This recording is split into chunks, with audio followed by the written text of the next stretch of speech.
কালে কালে তুইও বড় তান্ত্রিক হতে পারবি রে। এদিকেও কি তান্ত্রিক পুঁথি খুঁজছেন নাকি? তোর বিশ্বাসে কিছু যায় আসে না, তবে বলি শোন। তন্ত্র জানতে গেলে তো বৌদ্ধ ধর্ম জানতেই হবে প্রফেসর সাহেব। একটা আলোর আভা আসতে দেখা গেছে। প্রত্যালিরপদামশদেব ধরিতম চিহ্নম শিরাকর্তিকম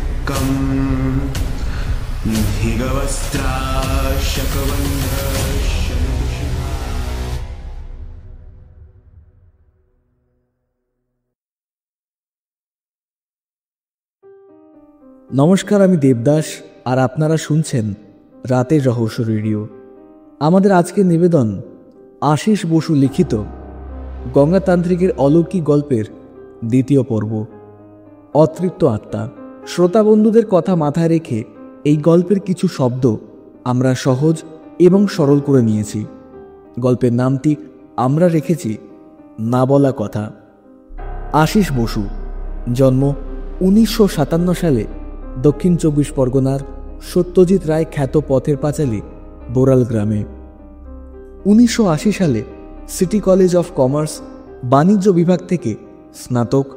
ছোটবেলা থেকেই কবিতা, নাটক, গল্প লেখার প্রতি আগ্রহ। স্কুল শিক্ষক শ্রী রামরমন ভট্টাচার্য ও নাট্য প্রশিক্ষক স্বর্গীয় সৌরেন্দ্রনাথ দাসের আন্তরিক আগ্রহে লেখা শুরু। পদ্মাগঙ্গা সাহিত্য ধারার কাজে নিযুক্ত থাকলেও সহসা জানুয়ারি 2023 সালে উনি আমাদের সবাইকে ছেড়ে পরলোক গমন করেছেন। আজ ওনারই স্মরণে গঙ্গাতান্ত্রিকের অলৌকিক গল্পের দ্বিতীয় পর্ব, না বলা কথা।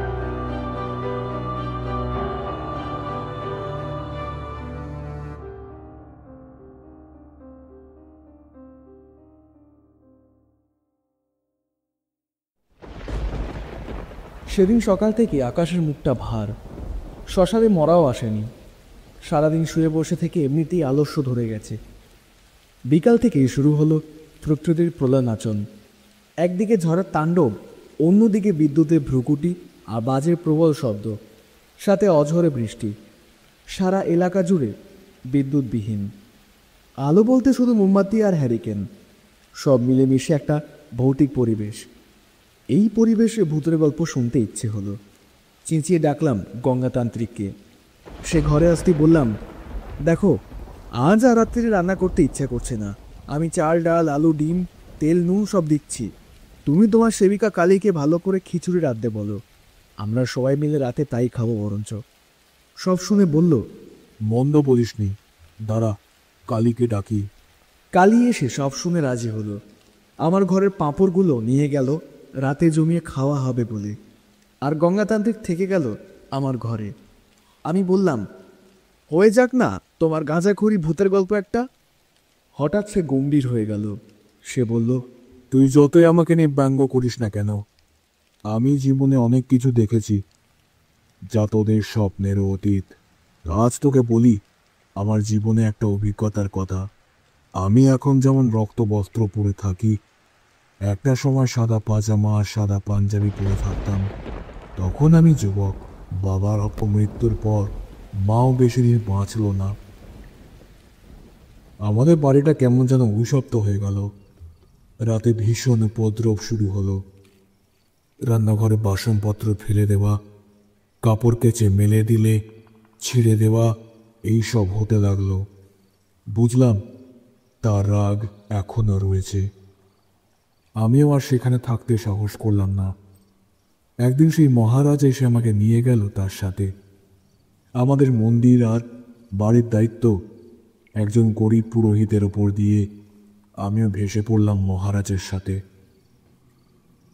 মহারাজ আমাকে নিয়ে এলেন তারাপীঠে, তার গুরুর কাছে। গুরুজি সব শুনলেন। তারপর এক রাতে পঞ্চমুণ্ডের আসনে বসে মুক্তি দিলেন সেই অতৃপ্ত আত্মাকে। গুরুজি আর মহারাজের সংস্পর্শে এসে আমার আস্তে আস্তে উন্নতি হতে লাগলো। আমি খুব তাড়াতাড়ি তন্ত্রমন্ত্র শিখে নিতে লাগলাম। কিছুদিনের মধ্যেই সাধনার কয়েকটা স্তর পার করে ফেললাম।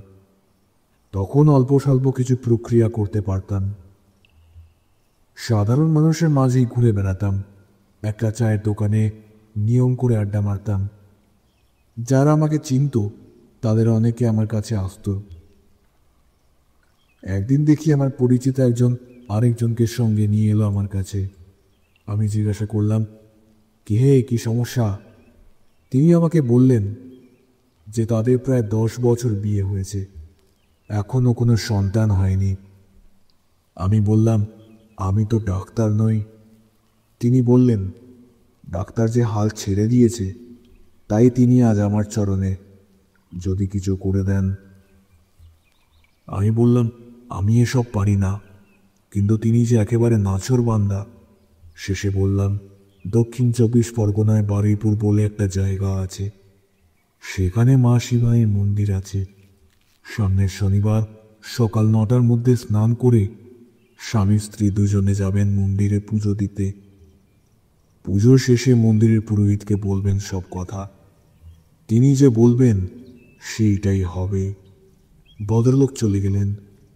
আমিও ব্যাপারটা হঠাৎ করেই ফুটে গেলাম। মাস কয়েক পরে আমার সেই পরিচিত লোকটা এসে হাজির। তাকে দেখে আমার সেই ভদ্রলোকের কথা কেমন জানি হঠাৎ করে মনে পড়ে গেল। ওই তো তারা, যাদের সন্তান হচ্ছিল না। আমি তাকে জিজ্ঞেস করলাম। তিনি বললেন, আমার কথা মতো তারা গিয়েছিলেন শিবানী পীঠে। মন্দিরের পুরোহিত তাদেরকে একটা ফুল দিয়েছিলেন। বলেছিলেন, ভদ্র মহিলাকে একটা তামার পাত্রে গঙ্গার জল ঢেলে তাতে ওই ফুলটা ফেলে ভালো করে কোনো জায়গায় রেখে দিতে। 3 দিনের পর ভোরে উঠে ওই ফুলটা গঙ্গা জল থেকে তুলে তার কয়েকটা ফোঁটা জিভে নিতে। প্রথম দিন সব ঠিকঠাক ছিল। দ্বিতীয় দিন দিতে গিয়ে দেখে ফুলটা আর নেই। পাগলের মতো তন্ন তন্ন করে খুঁজেও আর পাওয়া যায়নি। 3 দিন পর ঘর ঝাঁট দিতে গিয়ে দেখা গেল ফুলটা ঝাঁটার সাথে ঘরের ভেতর থেকে বেরিয়ে এসেছে। মন্দিরের পুরোহিত বলেই দিয়েছিল, সন্তান হবে কি হবে না নিজেই বুঝতে পারবে, আমার কাছে আর আসতে হবে না। তাই তারা বুঝে গেছেন তাদের ভাগ্যটা। লজ্জায় আর তোমার কাছে আসতে পারেনি। তো এটাকে তুই কি বলবি? তারা কি নিষ্ঠা সহকারে ফুলটা রাখেনি, এটা বলতে চাস? পৃথিবীতে অনেক কিছু আছে যা বুদ্ধি দিয়ে ব্যাখ্যা করা যায় না। হ্যাঁ, তো একবার আমি গিয়েছিলাম গুরুজির সাথে বাংলাদেশে। খুব সুন্দর গ্রাম গ্রাম জায়গা। মানিকগঞ্জ বলে একটা জায়গায় একজনের বাড়ি গিয়ে উঠলাম। খ্যাতির আপ্যায়ন খুবই পেলাম।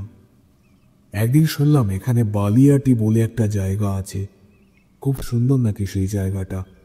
সেখানে নাকি একটা জমিদার বাড়িও আছে। জমিদার বাড়ি আছে শুনে মনটা বেশ খুশি হয়ে নেচে উঠল। তারপর একদিন দুপুর নাগাদ রওনা দিলাম জমিদার বাড়ির উদ্দেশ্যে। বেলা 4টে নাগাদ গিয়ে পৌঁছালাম জমিদার বাড়িতে। উফ, কি বিশাল বাড়ি!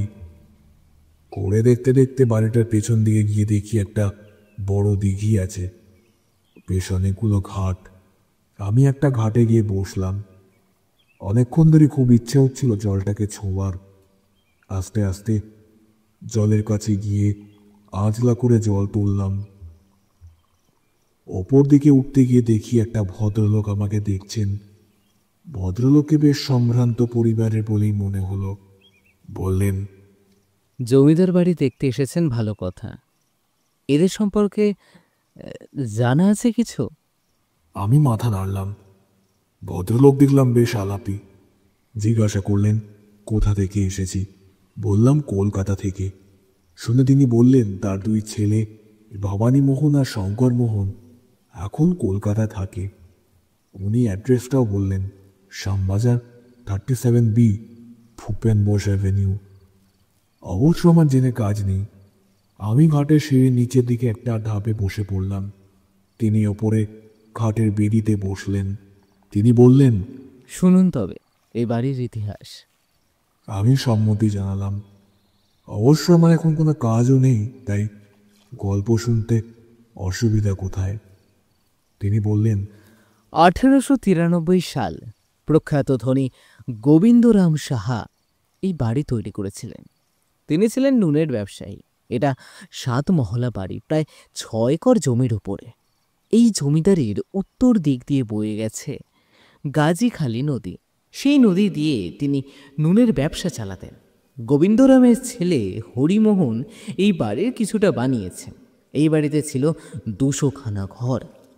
আজ প্রায় ভেঙে গেছে। হরিমোহনের ছেলে চাঁদমোহন তার বাবার মৃত্যুর পর এই ব্যবসাতে মন দেয় এবং অনেক উন্নতি করে। কিন্তু চাঁদমোহনের ছেলে ভূপতিমোহন সেই রকম কাজের ছিল না, প্রচণ্ড অলস, সবসময় সেজে গুজে থাকতে বেশ ভালোবাসত। তার স্ত্রী সাবর্ণী দেবীর ছিল অত্যন্ত সোনা গহনার শখ। স্বর্ণকারের আনাগোনা লেগেই থাকতো সবসময় বাড়িতে। তাদের 2 সন্তান। 2 সন্তানের মাতা হওয়া সত্ত্বেও সাবর্ণী দেবীর গহনার শখ তাকে ছাড়তে চাইত না। তিনি তার নিজের কাছে সব সময় গহনাগুলি রেখে দিতেন। এই সুযোগে ব্যবসার নাম করে ভূপতিমোহন অন্য নারীতে মেতে থাকতেন। কলকাতার উর্মিলা বলে এক সুন্দরী মেয়ের তিনি ছিলেন বাঁধা বাবু। সর্বাণী দেবীর সোনা গহনার কথা মদের ঝোঁকে একবার তিনি উর্মিলাকে বলেছিলেন। তখন থেকে উর্মিলার মনে লোভ জন্মায়। এমনভাবে দিন কাটছিল। একবার সাবর্ণী দেবীর খুব অসুখ হলো, একেবারে শয্যাশায়ী। রোগ সারতেই চায় না। কলকাতা থেকে ডাক্তার এলো, কিন্তু আর কি হবে? কিভাবে ভূপতিকে বুঝিয়ে উর্মিলা গেল ভূপতিমোহনের জমিদারিতে। সবার সব চেষ্টা ব্যর্থ হলো। মারা গেলেন সাবর্ণী দেবী। কিছুদিনের জন্য ওখানেই রয়ে গেল উর্মিলা। একদিন কথায় কথায় উর্মিলা সাবর্ণী দেবীর সেই গহনার বাক্স দেখতে চাইলেন। ভূপতিমোহন তো কিছুতেই রাজি নন।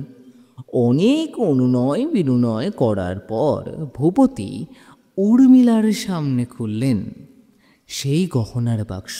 গহনা দেখে তো একেবারে হতবাক হয়ে গেল উর্মিলা। লোভে তার মন চঞ্চল হয়ে উঠল। ভূপতিমোহনকে মদে আসক্ত করে মেকি ভালোবাসা দেখিয়ে সে আদায় করে নিল সাবর্ণী দেবীর গহনার বাক্স। তারপর একদিন উর্মিলা রওনা দিল কলকাতার পথে। মন তার আনন্দে ভরপুর। কলকাতা ফিরে সে অনেক সাবধানে লোহারের সিন্দুকে তুলে রাখল গহনার বাক্স। একদিন রাতের বেলা ঘুমাচ্ছিল উর্মিলা। হঠাৎ কিসের একটা শব্দ শুনে ঘুম ভেঙে গেল। ঘরের মধ্যে কি যেন একজন চলে বেড়াচ্ছে, একটা নারী শরীর। দেখে ভয় হাত পা ঠান্ডা হয়ে গেল উর্মিলার। চিৎকার করার চেষ্টা করলো, কিন্তু গলা দিয়ে একটা শব্দও বের হলো না। পরের দিন সকালে সে ব্যাপারটা তার সই চাপাকে বলল, কিন্তু গহনার বাক্সের কথাটা চিপেই গেল। সেদিন রাতে তার ঘরে এক মালদার বাবুকে নিয়ে ফুর্তি করতে করতে মাঝরাত হয়ে গিয়েছিল। প্রচুর টাকাও রোজগার করেছিল। বাবু চলে যাবার পরে সে টাকাগুলো লোহার সিন্দুকে রাখতে গিয়ে সে সিন্দুকটা খুলল। টাকাগুলো রেখে সে গহনার বাক্সটা হাতে নিল। হঠাৎ ঘরের বাতিটা নিভে গেল। অন্ধকারে একটা হাত তার দিকে এগিয়ে এলো।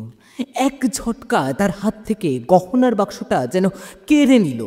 প্রায় অজ্ঞানের মতো হয়ে গেল উর্মিলা। জ্ঞান ফিরতে দরজা খুলে চিৎকার করতে লাগলো। সবাই ছুটে এলো। উর্মিলার কথা শুনে সবাই আশ্চর্য হয়ে গেল। তারপর প্রতি রাতে উর্মিলা দুঃস্বপ্ন দেখতে লাগলো। এরপর কয়েক সপ্তাহের মধ্যে ধীরে ধীরে সে পাগল হয়ে গেল। খবর পেয়ে ছুটে এলেন ভূপতিমোহন। তিনি সব শুনলেন। উর্মিলার জায়গা হলো পাগলা কারদে। ভূপতিমোহন খুব মর্মাহত হলেন। একদিন কি কাজে যেন তিনি শ্রাবণীর ঘরে গেছেন। শ্রাবণীর আলমারি খুলে তিনি অবাক হয়ে তাকিয়ে রইলেন। তখন ভয়ে তার মুখ সাদা হয়ে গিয়েছে। মুখ দিয়ে কোনো কথা বের হচ্ছে না, শুধু বিস্ফারিত নেত্রে তাকিয়ে আছেন একদিকে।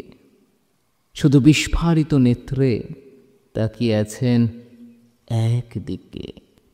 আলমারির এক কোণে বহাল তবিয়তে অবস্থান করছে সাবর্ণীর সেই গহনার বাক্স। তিনি চেঁচিয়ে ডাকলেন তার বিধবা বোন কামিনীকে। তার সামনে খুললেন সেই গহনার বাক্স। সব ঠিক আছে, অথচ তার পরিষ্কার মনে আছে তিনি এটা দিয়েছিলেন উর্মিলাকে। এটার জন্যই আজ উর্মিলার এই অবস্থা। তিনি গহনার বাক্স তার বোনের জিম্মায় দিয়ে দিলেন আর বলে দিলেন যে এইগুলো অর্ধেক অর্ধেক ভাগ পাবে তার 2 পুত্রবধূ। পুত্রদের তিনি কলকাতায় পড়তে পাঠালেন তার শ্যালকের কাছে। সেই থেকেই তারা কলকাতাতেই আছে। আর এই ঘটনার কিছুকাল পরে ভূপতি মোহনের মৃত্যু হয়। আমি জিজ্ঞেস করলাম, আপনি এত সব খবর জানলেন কি করে? আপনি কি জমিদার বংশের কোনো শরিক?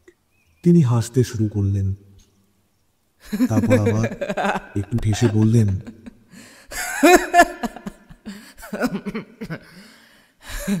হ্যাঁ, আমি ভূপতি মোহন। আমি শটাং উঠে দাঁড়ালাম। সন্ধ্যার অন্ধকারে তাকে আর দেখা গেল না। আমি অবাক চোখে ওপরের দিকে তাকিয়ে রইলাম। বাতাসে তখনও তার হাসি ভেসে বেড়াচ্ছিল।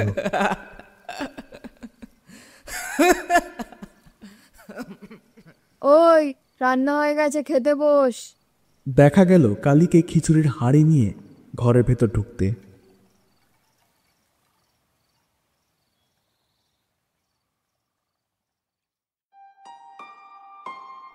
শুনছিলেন আশিস বসু লিখিত গঙ্গাতান্ত্রিকের গল্প না বলা কথা।